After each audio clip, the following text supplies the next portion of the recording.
Good morning all of you. स्वागत है आप सभी का हमारे YouTube channel you are civil engineer पे। आज हम लोग बात करेंगे आज के डेट में मतलब 20 सितंबर 2022 को बिहार सरकार के द्वारा राजस्व एवं भूमि सुधार विभाग से 4 नोटिस डाला गया है। जैसा कि आप लोग देख रहे हैं 62, 59, 60 और 61। इन चारों नोटिस के बारे में हम लोग आज अच्छे से डिटेल से बात करेंगे, किसमें कितना क्वालिफिकेशन चाहिए।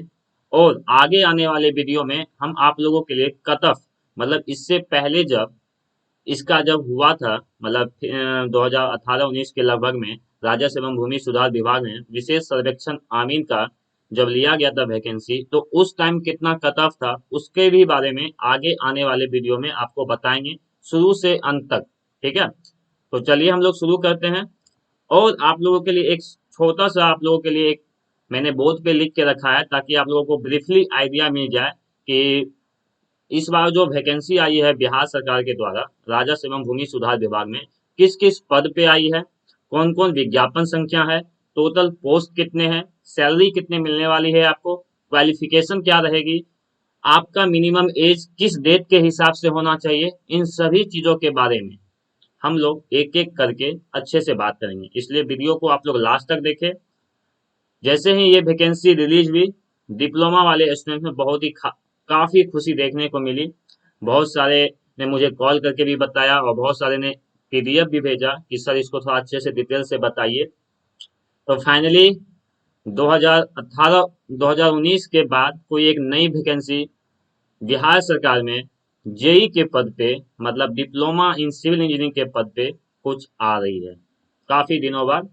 ठीक है, फिलहाल अभी तक एक और न्यूज है आप लोगों के लिए। बीपीएससी का जो जेई का जो आप लोगों का था 6000 पद जो सिविल वाले का था, वो अभी तक फिलहाल अभी तक क्लियर नहीं हुआ है। ये भी आपको न्यूज बता दे ताकि आप लोगों को आप लोग अच्छे से रिलेट कर पाओ कि आगे इसमें क्या क्या हो सकते हैं, क्या दिक्कतें आ सकती है। अगर बीपीएससी जेई अभी तक क्लियर नहीं होता है तो इसका क्या इफेक्ट पड़ेगा इस वैकेंसी पे, क्या इसका कट ऑफ हाई जाएगा, इन सभी चीजों के बारे में हम लोग आगे आने वाले वीडियो में अच्छे से बात करेंगे।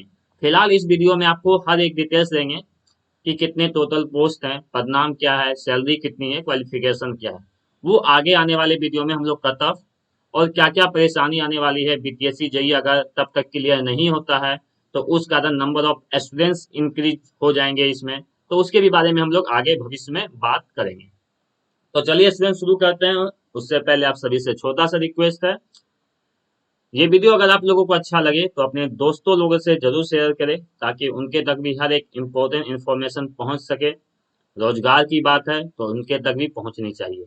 तो चलिए हम लोग शुरू करते हैं। सबसे पहले मैं आप लोगों को ब्रीफली आइडिया देता हूँ शॉर्ट टर्म में अगर आप बात किया जाए तो।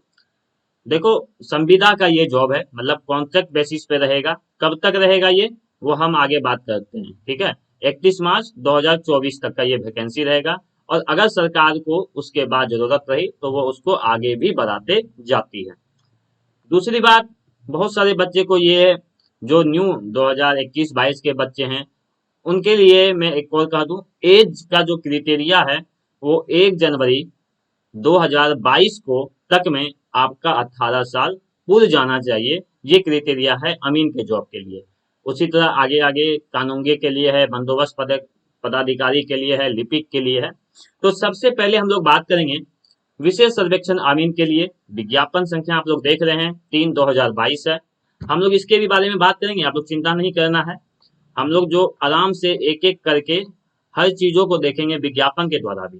पहले ये एक छोटा सा ब्रीफली आइडिया आप लोगों को दे दे ताकि आप लोगों को ये दिमाग में रहे कि कितने पोस्ट पे इस बार वैकेंसी आई है, नंबर ऑफ पोस्ट कितने हैं, इसके भी बारे में। ठीक है, तो जैसा कि आप लोग देख रहे हैं विशेष सर्वेक्षण अमीन में विज्ञापन संख्या भी आपको दिमाग में थोड़ा रहना चाहिए कि कभी कभी पेपर में आते रहे तो आप लोगों को दिमाग में रहे कि किस विज्ञापन संख्या और किस पदनाम के लिए है। ठीक है, तो 3/2022 का ये विज्ञापन संख्या है अमीन के जॉब के लिए। टोटल पोस्ट आप लोग देख रहे हैं 1944 है। सैलरी आपको 31,000 सैलरी मिलेगी। क्वालिफिकेशन जो है इसमें कोई भी एक्सपीरियंस नहीं मांगा गया है अमीन के जॉब के लिए। सिर्फ और सिर्फ आपका डिप्लोमा होना चाहिए इन सिविल इंजीनियर के पद से। ठीक है, डिप्लोमा इन सिविल इंजीनियर, कोई एक्सपीरियंस नहीं चाहिए अमीन के लिए। एज 1 जनवरी 2022 को तक में आपका 18 साल पूरी जाना चाहिए। दूसरा नंबर का जॉब है विशेष सर्वेक्षण कानूनगो। इसका विज्ञापन संख्या भी आप लोग देख रहे हैं 2022। टोटल पोस्ट में 240 है। 36,000 इसका सैलरी है। सैलरी इंक्रीज करने का खास कारण और भी है, क्योंकि इसमें सिविल इंजीनियरिंग के साथ साथ आपके पास 2 साल का एक्सपीरियंस होना चाहिए। और ये भी बात सुन लो बाबू, डिप्लोमा इन सिविल इंजीनियरिंग के बाद आपका 2 साल का एक्सपीरियंस होना चाहिए, चाहे वो सरकारी से हो या प्राइवेट से हो। और इसका भी मिनिमम एज 18 साल ही है, 1/1/2022 का। नेक्स्ट वैकेंसी है हमारे पास विशेष सर्वेक्षण सहायक बंदोबस्त पदाधिकारी। इसका जो है विज्ञापन संख्या 1/2022 है। टोटल पोस्ट 96 है आपके, और सैलरी आपका 59,000 मिलेगा। इसमें देखो सैलरी इंक्रीज हुआ है तो कुछ आपका डिग्री भी इंक्रीज है। आपको इसमें बीटेक होना चाहिए सिविल इंजीनियरिंग का, तो 96 पोस्ट बीटेक वालों के लिए भी बिहार में काफी दिनों बाद देखने को मिल रहा है। ठीक है, इस फील्ड में खास करके B Tech in civil engineering plus 2 year experience. ठीक है, ऐसा नहीं है, आप लोग आज भी देखे होंगे 4437 पद का आज भी मुख्यमंत्री और उप मुख्यमंत्री ने सभी को नियुक्ति पत्र दिया है। ठीक है, तो आगे आने वाले भविष्य में चाहेंगे आप लोगों को भी मिले। ठीक है, उसके बाद एज जो है इसका 21 साल होना चाहिए। 2022 तक में आपका 21 साल पूरा जाना चाहिए। नेक्स्ट वैकेंसी है विशेष सर्वेक्षण लिपिक का। ठीक है, इसमें 226 पोस्ट हैं। 04/2022 का हिसाब से है यहाँ पर, मतलब विज्ञापन संख्या। सैलरी आपको इसमें 25,000 है, और आप लोग ग्रेजुएशन कोई भी डिसिप्लिन से किए हुए हो तब भी आप भर सकते हैं, लेकिन एज इसका 21 साल है। ठीक है, यह याद रखना है। ठीक है, तो ये एक आप लोगों को ब्रीफली आइडिया दे दिए।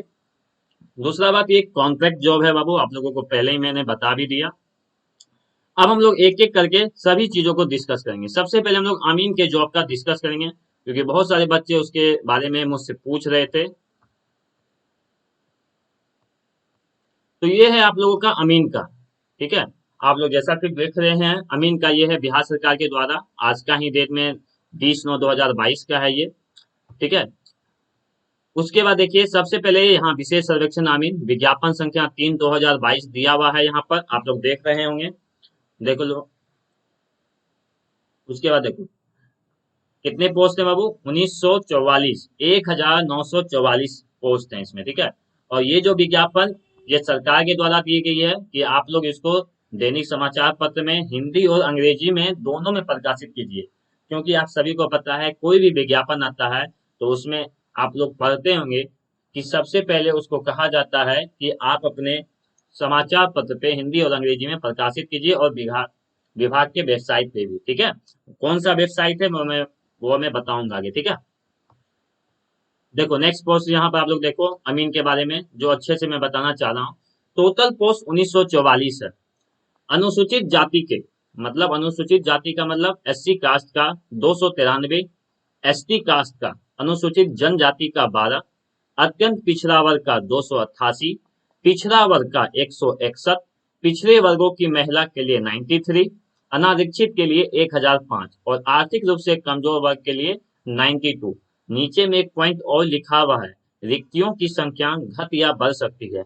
मतलब आपको वो पहले से मेंशन करके रखता है कि अगर कुछ रिक्तियां बढ़ती है तो वो बढ़ा भी दी जाएगी, कुछ घटेगी तो घटा भी दी जाएगी। और आप सभी को पता है ज्यादातर बढ़ते ही हैं। क्यों बढ़ते हैं उसके पीछे मैं कारण बता दूं। आप लोगों ने प्रीवियस अमीन का सारा केस भी पढ़ा होगा, कितने सारे फर्जी मिले हैं। हर हर एक कॉलेज का कोई दूसरे जगह से ले आया सर्टिफिकेट और फर्जी रख के जॉब भी कर रहा था, और उसका बाद में क्या हुआ, सरकार उसको पकड़ी कि ये गलत तरीके से ये जॉब कर रहा है। बाद में उसका जॉब भी गया, और प्लस जितने साल उन्होंने काम किया उतना साल का उससे पैसा भी वसूला गया। तो ये भी पहले मेंशन कर दिया गया है कि रिक्तियों की संख्या घट या बढ़ सकती है। उसके बाद आरक्षण का बात करें तो यहाँ महिलाओं को 35% हॉरिजेंटल आरक्षण दिया जा रहा है, ये बात को आप लोग ध्यान रखेंगे। ठीक है, और स्वतंत्र फ्रीडम फाइटर जो रहेंगे जिसको केंद्र सरकार डायरेक्ट पेंशन देती है, उसके पोता पोती नाती नतनी को 2% भी हॉरिजेंटल क्षेत्रीय आरक्षण दिया जा रहा है। ठीक है, उसके बाद हम लोग बात करेंगे क्वालिफिकेशन का बात किया जाए, एक और हाँ आरक्षण का बात किया जाए, राज्य सरकार के आरक्षण नीति का पालन किया जाएगा, मतलब बिहार सरकार का। उसके बाद बिहार राज्य के जितने भी सरकारी पॉलिटेक्निक महाविद्यालय हैं या एआईसीटी से कोई संबंध रखते हैं या मान्यता प्राप्त हैं, ठीक है, तो पॉलिटेक्निक संस्थानों से सिविल इंजीनियरिंग में डिप्लोमा प्राप्त अभ्यर्थियों के लिए सभी आरक्षण कोटि में 40% आरक्षण लागू रहेगा, ठीक है, मतलब 40% यहाँ पर दिया गया है। लेकिन देखने की बात ये रहेगी कि आप सभी को पता है हाईकोर्ट की एक आया था, आप लोगों का जजमेंट आया था, जिसमें कि कहा गया था कि बिहार के अंदर जितने भी सरकारी और नॉन सरकारी है, मतलब प्राइवेट हैं, उनको भी 40% के अंदर ऐसा रखा जाए, ऐसा आप लोगों ने सुना भी था। तो देखते हैं आगे इसके बारे में क्या कहानी होती है, उसके बारे में आगे डिस्कस करेंगे हम लोग। नेक्स्ट है जैसे कि विशेष सर्वेक्षण अमीन, सिविल इंजीनियरिंग में आपका डिप्लोमा होना चाहिए। कितने मानदेय हैं? 31,000 मानदेय हैं। और देखिए 24,202 ईपीएफ और ईएसआई सरकार का अंशदान आपको 27,97.50। मोबाइल व लैपटॉप व इंटरनेट व्यय की प्रतिपूर्ति 4,000 रुपया प्रति माह 12 माह के लिए दिया जाएगा आपको, ठीक है। तो विशेष सर्वेक्षण अमीन के चयन के पश्चात परीक्षण, मतलब जब आप लोग ट्रेन, अगर आप लोगों का समझिए चयन हो गया, ठीक है, और जब चयन होने के बाद ट्रेनिंग होता है, तो ट्रेनिंग के समय आपके पास आपका खुद का लैपटॉप होना चाहिए, खुद का मोबाइल होना चाहिए, खुद का इंटरनेट होना चाहिए। कब? ट्रेनिंग का बात कर रहे हैं, ठीक है। उस वक्त इस हेतु उक्त नव नियोजित संविदा कर्मी को 1 वर्ष तक प्रति माह 4,000 रुपये का अतिरिक्त भुगतान किया जाएगा, ठीक है। उसके पश्चात आगे के वर्षों के लिए मात्र इंटरनेट पर होने वाले 4,000 रुपये प्रति माह तक नियोजन अवधि तक दी जाएगी, ठीक है। मतलब अगर आप लोग चयन हो जाते हो तो आपको इंटरनेट और सभी चीजों के लिए 4,000 रुपया अतिरिक्त भुगतान किया जाएगा, ठीक है, यहाँ अतिरिक्त लिखा हुआ है, ठीक है। उसके बाद आगे के वर्षों में इंटरनेट पे होने वाले व्यय पे 400 रुपये दिए जाएंगे। उम्र सीमा का बात किया जाए, जिसको के लेके बहुत सारे बच्चे भी परेशान थे, न्यू मतलब जो कि 2022-21 का 20 का स्टूडेंट जो पास आउट होने वाले हैं वो लोग परेशान थे कि न्यूनतम आयु जो है 1/1/2022 है, 18 वर्ष के लिए है, हो जाना चाहिए आपका, ठीक है, 1/1/2022 तक, इसलिए इसको दिमाग में रखते हुए फॉर्म भरना है, ठीक है। अधिकतम आयु, ये मैक्सिमम आयु हुआ जो आप लोग देख भी रहोगे। नियोजन अवधि, ये थोड़ा सा ध्यान से देख सुनो आप लोग, ठीक है। नियोजन अवधि सबसे पहला यहाँ लिख दिया है संविदा पे आधार है, मतलब कॉन्ट्रैक्ट आपका जॉब है, कॉन्ट्रैक्ट जॉब है ये, ठीक है। जब आपको सरकार चाहेगी भगा सकती है, और जब चाहेगी, जब तक रखना चाहेगी रख सकती है, सिंपल सा बात। सरकार बदली तो आपको भी बदल सकती है, रखना चाहे तो आपको रख भी सकती है, सिंपल सा स्टेटमेंट यही है संविदा का मतलब, ठीक है। लेकिन देखा जाता है जहां तक कि जो संविदा में जाते हैं बहुत समय तक वो जॉब करते हैं, ठीक है, और उसके बाद उनको काफी एक्सपीरियंस भी मिलता है इस फील्ड में, जो कि उनको आगे आने वाले भविष्य में काफी फायदा होता है, ठीक है। अगर हम लोग बात करें, अगर आपका जॉब लगता है तो फिर भी एक आपके मन में रहेगा कि 31 मार्च 2024 तक आप लोग क्या रहेंगे, फिक्स रहेंगे, ठीक है। उसके बाद अगर सरकार को जरूरत रहेगी तो उसको बढ़ाया जा सकता है, लेकिन 31 मार्च 2024 तक आपका जॉब रहेगा। अगर उसके बाद सरकार चाहे तो बढ़ा सकती है, ठीक है। उसके बाद देखो ये पॉइंट में 8वां नंबर पे ध्यान से सुनो बात को। कहा रहा है जितनी भी वैकेंसियां हैं, मतलब समझो कि 1944 वैकेंसी है, मान के चलो अप्रोक्सीमेट मान लिए हम 2000 मान के चल रहे हैं, ठीक है। तो 2000 सीट है आपके पास, तो काउंसलिंग के लिए जो बुलाया जाएगा उसका 3 गुना बुलाया जाएगा, मतलब 2000 गुना 3 6,000, मतलब बच्चे को बुलाया जाएगा 6,000 काउंसलिंग में। इस 6,000 में से कितने को चुना जाएगा? 1944 अप्रोक्सीमेटली मैंने बताया, ठीक है। 1944 गुना 3 कर दो, उससे भी पता चल जाएगा, मैंने अप्रोक्सीमेट बताया है, ठीक है। तो ऐसा नहीं सोचना 6,000 फिर बोलोगे कोई कम हो गया ज्यादा हो गया, मैं अप्रोक्सीमेट बता रहा हूँ, ठीक है।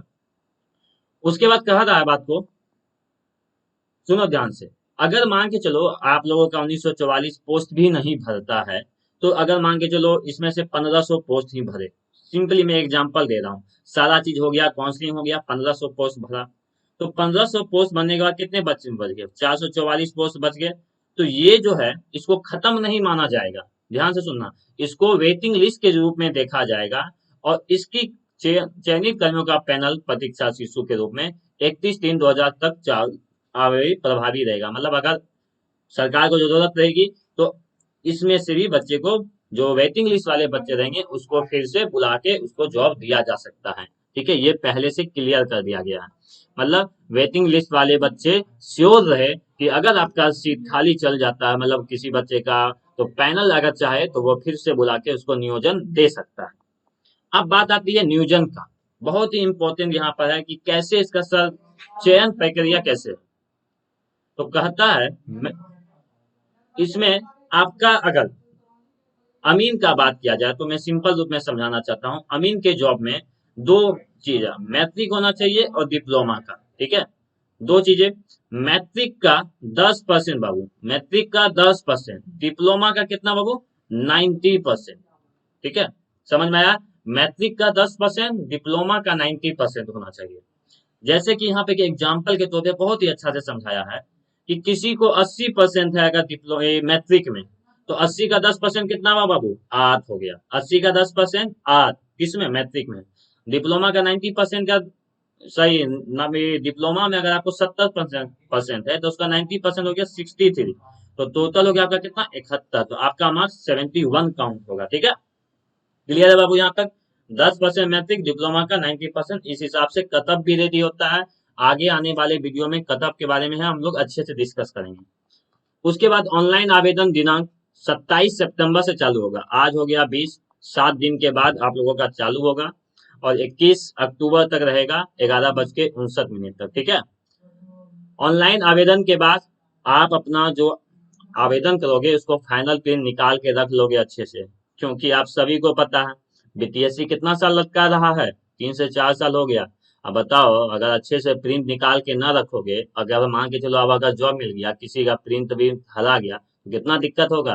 तो इसलिए अच्छे से निकाल के रख लेना कि भविष्य में कोई भी दिक्कत ना हो आपका। निबंधन संख्या बहुत ही इंपॉर्टेंट रहता है। ठीक है, और देखो बहुत सारे बच्चे पूछ रहे थे कि क्या है साइट सर इसका, तो ये है आपका साइट www.lrcbih.nic.in पे। ठीक है, और आगे हम लोग जैसे आएगा तो उसके बाद हम लोग बात करेंगे कि कैसे भरा जाता है, उसके बारे में अभी फिलहाल हम लोग बात ना करें तो सही है, आगे हम लोग देखते हैं।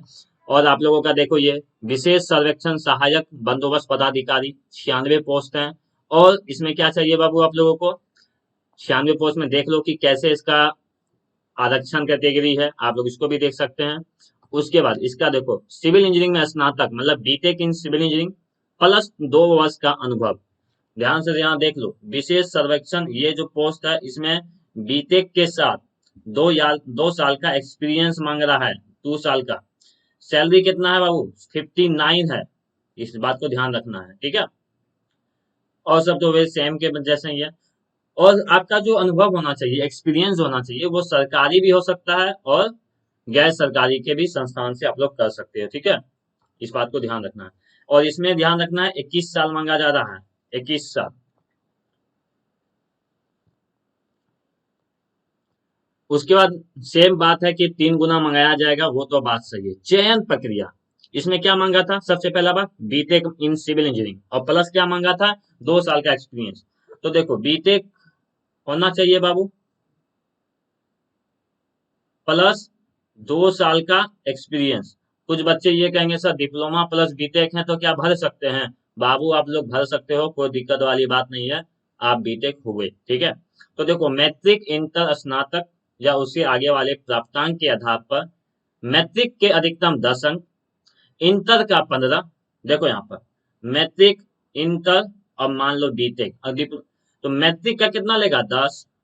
इंटर का कितना लिया, 15। और स्नातक के लिए अधिकतम 50 अंक। ठीक है, और स्नातक के लिए 50, और अगर उससे आगे भी किए हैं तो 5 अंक।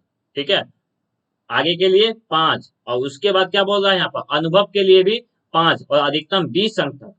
ठीक है, तो मान लो 20, तो कितना हो गया, 50 20 70, 5 75 और 2500। देखो ये मान के जो बीटेक के बाद आप पीएचडी कर लिए या आगे का पढ़ाई किए, कुछ भी किए हैं, ठीक है, तो उसके लिए वो 5 मार्क्स। ठीक है, बात को समझे, बात को, मैट्रिक का 10, इंटर का 15, बीटेक का 50%। परसेंट का बात होगा, अंक नहीं उठाएगा वहां से, परसेंटेज ही उठाता है। ठीक है, तो मैट्रिक का 10% हो गया बाबू, इंटर का 15% हो गया, बीटेक का 50% हो गया, और बीटेक के बाद अगर आप कुछ पढ़ाई किए हो तो उसका 5% हो गया, और अगर आप लोग कोई एक्सपीरियंस, जैसे आपका क्या है 2 साल का एक्सपीरियंस है, किसी को मान के चलो 5 साल का एक्सपीरियंस हो, 4 साल का एक्सपीरियंस हो, तो उसके आधार पे 20 अंक तक ज्यादा से ज्यादा दिया जाएगा। ठीक है, क्लियर है बात को समझने, और प्रत्येक साल के लिए 5, ठीक है, तो 20 टका। तो इस कारण से आपको अच्छे से समझ जाना कि यहाँ पर कैसे कैसे लिखा हुआ है, आप लोग पॉइंट भी देख सकते हो एक एक करके। ठीक है, तो आई थिंक आप लोगों को अच्छे से समझ में आ रहा होगा कि किन किन बातों को मैं रखते हुए आप लोगों को समझा रहा हूँ। ठीक है, चलो, और सब चीज बात सारा चीज सेम है। मैं आप वैकेंसी को बस डिटेल्स में समझा रहा हूँ। विशेष सर्वेक्षण कानूनगो के लिए 240 पोस्ट है, विज्ञापन संख्या आप लोग देख रहे हो। ठीक है, इसमें देखो, इसमें क्या मांगा जा रहा है, सिविल इंजीनियरिंग में डिप्लोमा होना चाहिए और प्लस 2 साल का एक्सपीरियंस होना चाहिए। 36,000 सैलरी है बाबू। यहाँ पर देखो बीटेक नहीं है, यहाँ डिप्लोमा प्लस 2 साल का एक्सपीरियंस है, ये ध्यान रखना, डिप्लोमा प्लस 2 साल का। जैसे कि मैं सिंपल यहीं से समझाता हूँ। ठीक है, जैसे यहाँ देख रहे हो आप लोग, क्या है, कानूनगो में diploma in civil engineering plus 2 साल का एक्सपीरियंस आपको मांगा जा रहा है, इस बात को ध्यान रखना है। ठीक है, चयन प्रक्रिया, मैट्रिक, देखो यहाँ पर एक एक बात को सुन लो ध्यान से। मैट्रिक का 80%, यदि किसी अभ्यर्थी को मैट्रिक का 80% है, डिप्लोमा में 70 है, तो 2 वर्षों का अतिरिक्त कार्य अनुभव प्राप्त है, तो ऐसी स्थिति में मैट्रिक का देखो 80, 10% लिया है यहाँ से मैट्रिक का, और डिप्लोमा का देखो यहाँ पर 70% लिया है। वहां पर हम लोग कितना ले रहे थे, जो सिंपल में अमीन में 90% ले रहे थे, यहाँ पर कितना ले रहे हैं, 70% ही ले रहा है। और जो अनुभव के लिए जो होता है मार्क्स वो आपका, ठीक है, तो इस हिसाब से इसका मार्किंग सिस्टम होता है। मतलब यहाँ पर मैट्रिक का 10, इंटर सॉरी डिप्लोमा का कितना 70, और उसके बाद जो रहेगा आपका एक्सपीरियंस के आधार पे, जितना आपका एक्सपीरियंस रहेगा, अधिकतम 20, और मिनिमम जो आपका साल वाइज रहता है 10, तो आपको मिल ही जाएगा। अगर आपको 2 साल का एक्सपीरियंस मांगा है तो 10 मान के ही चलो। ठीक है, चलो ये हो गया हमारे पास, एक एक चीजों को हम लोग देखते जा रहे हैं। नेक्स्ट है विशेष सर्वेक्षण लिपिक का, जो कि 226 पोस्ट में है, आप लोग देख रहे होंगे, और इसमें सिंपली ग्रेजुएट चाहिए, सिंपली ग्रेजुएट बाबू। ठीक है, सिंपली आप लोगों को, आप लोग देख भी रहे हैं 226 है, अनुसूचित जाति में 30 है, इसी तरह से आप लोग देख सकते हैं। 25,000 सैलरी का है, कोई एक्सपीरियंस नहीं मांगा जा रहा है। इसमें देखो कैसे चुना जाएगा, ध्यान से देखो, मैट्रिक, इंटर, स्नातक या उससे आगे वाले पढ़ाई के आधार पे चुना जाएगा। तो मैट्रिक का 10, मैट्रिक का बाबू 10%, इंटर का 15, जैसे कि उसमें भी लिया जा रहा था बीटेक वाला में, इंटर का 15, और बीटेक ग्रेजुएशन सिंपल की मतलब सिंपल का 70%, और उसके बाद जो अगर पढ़ाई की हो तो 5, और इसमें तो अच्छी मांगा नहीं गया है बाबू। अरे आपको जैसे एक्सपीरियंस मांगा नहीं गया है, तो उस हिसाब से आप लोग भी इसका देख सकते हो कि कितना मार्क्स का आपका बन रहा है। आगे हम लोग अच्छे से बात करेंगे इसके बारे में। तो आई होप आप लोगों को अच्छे से हर चीज क्लियर हो गया होगा, हर वैकेंसी के बारे में मैंने सौ एक छोटा सा भी डिटेल्स भी बना के आप लोगों को दे दिया था। ठीक है, तो आई होप मिलते हैं हम लोग नेक्स्ट वीडियो में, जहां और सारे डिटेल्स के बारे में बात करेंगे। आप लोगों को जो भी डाउट है वो कमेंट सेक्शन में बता दे, हम लोग आप लोगों को नेक्स्ट वीडियो में क्लियर करेंगे। Thank you.